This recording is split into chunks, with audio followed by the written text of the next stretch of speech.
السلام علیکم ورحمۃ اللہ وبرکاتہ۔ بہت اہم اور ضروری مسئلہ میں آپ تک پہنچا رہا ہوں کہ نماز اگر آپ پڑھ رہے ہیں اور موبائل بجنے لگے تو آپ کو کیا کرنا چاہیے؟ کیا بجنے دینا چاہیے یا پھر آپ اسے بند کر سکتے ہیں؟ آج انشاءاللہ ہم اس مسئلے کو آپ کے سامنے کلیئر کریں گے۔ آج کے زمانے کے اعتبار سے یہ بہت ضروری مسئلہ ہے اور بہت سارے لوگ نہیں جانتے ہیں اس مسئلے کو۔ سب سے پہلے اور بنیادی چیز آپ یہ سمجھ لیں کہ اگر آپ کے لیے ممکن ہو تو مسجد میں موبائل لے کر ہی نہ جائیں، اگر ممکن ہو۔ لیکن کبھی ہم سفر میں رہتے ہیں، کبھی مارکیٹ میں رہتے ہیں، اذان ہوئی ہوئی سے نماز پڑھ جاتے ہیں، تو یہ تھوڑا مشکل ہے کہ آپ موبائل گھر پر رکھ کے جائیں پھر نماز پڑھنے، کیونکہ ہر کوئی انسان گھر سے نکل کر نماز پڑھنے نہیں جاتا ہے، ادھر ادھر کام میں مشغول لیتے ہیں، اذان ہوتی ہے اور پھر مسجد میں ویسے نماز پڑھنے کے لیے چلے جاتے ہیں۔ تو اس لیے میں نے کہا کہ اگر ممکن ہو تو پھر گھر پر رکھ کر ہی جائیں، مسجد وغیرہ میں موبائل نہ لے جائیں، یہ سب سے بہترین طریقہ ہوگا اگر ممکن ہو۔ لیکن حالات اور ضرورت کے حساب سے یہ تھوڑا مشکل چیز ہے اور لوگ اپنے پاس موبائل رکھے رہتے ہیں۔ تو جب آپ مسجد میں پہنچے تو آپ ایک چیز دھیان میں رکھ کے اپنی عادت بنا لیں کہ موبائل جیسے ہی مسجد میں آپ پہنچیں یا تو آپ اس کو کم سے کم سائلنٹ یا وائبریٹ کے پہ کر لیں یا پھر اسے فلائٹ موڈ پر کر لیں یا سوئچ آف کر لیں، جو بھی آپ کرنا چاہیں کر لیں، تاکہ آواز کی وجہ سے نہ آپ کی نماز میں کوئی ڈسٹرب ہو اور نہ ہی اس آواز کی وجہ سے کسی اور کی نماز میں کوئی خرابی آئے۔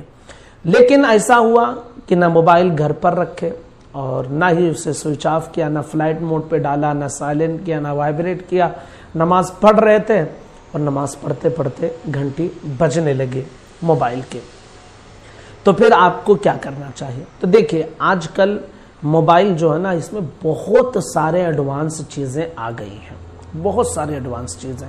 ایک بٹن کو آپ ہاتھ لگائیں، اس کی گھنٹی آواز بند ہو سکتی ہے۔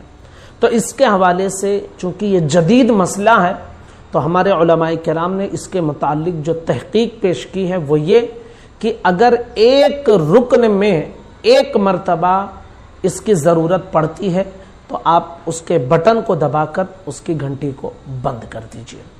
جیسے آپ قیام میں تھے اور آپ کی موبائل کی آواز ہونے لگی تو آپ کیا کریں؟ اگر جو ہے اس رکن میں آپ کے قریب میں ہے، جیب میں ہے کہیں، تو ہاتھ لگا کر اس کے بٹن کو بند کر دیجئے تاکہ آواز بند ہو جائے۔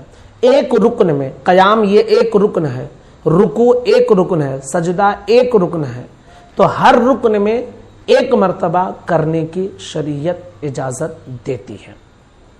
تو اگر نماز میں موبائل بجنے لگے تو کوشش کریں کہ 3 تسبیح کے مقدار کے اندر اگر اس گھنٹی کو آپ بند کر سکتے ہیں تو بند کر دیجئے۔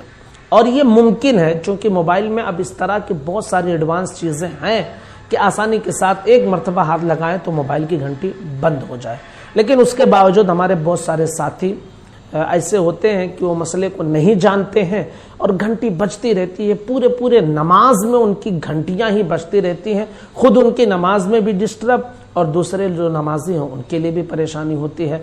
اور معذاللہ کچھ ایسے ہمارے نوجوان ساتھی ہوتے ہیں جو گانے وغیرہ ڈھول دھماکے والی جو ہے رنگ ٹون بھی لگائے رہتے ہیں اور نماز پڑھتے پڑھتے بس وہ بجنا شروع ہو جاتے ہیں۔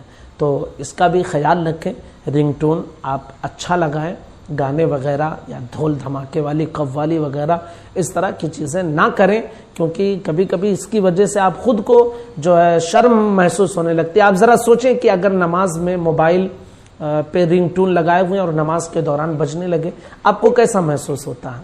یہ خود بھی سوچیں نا، گناہ تو ہے ہی ہے، پلس مسجد میں وہ بج رہا ہے، نماز کے دوران بج رہا ہے، لوگوں کے سامنے جو رسوائی ہو رہی وہ الگ اور گناہ جو مل رہا ہے وہ الگ۔ تو اس چیز کا بھی خیال رکھیں اور موبائل بند کرنے کی کوشش کریں۔ اس کے باوجود اگر بجنے لگے تو کوشش کریں کہ اسے 3 تسبیح کے مقدار میں اس کے اندر آپ کیا کریں کہ اس کو بٹن کو ہاتھ لگا کر اس کی آواز کو بند کر دیں، شریعت اتنی اجازت دیتی ہے۔ تو گزارش ہے اپنے تمام ساتھیوں تک ضرور اس مسئلے کو پہنچائیں۔ السلام علیکم ورحمۃ اللہ وبرکاتہ۔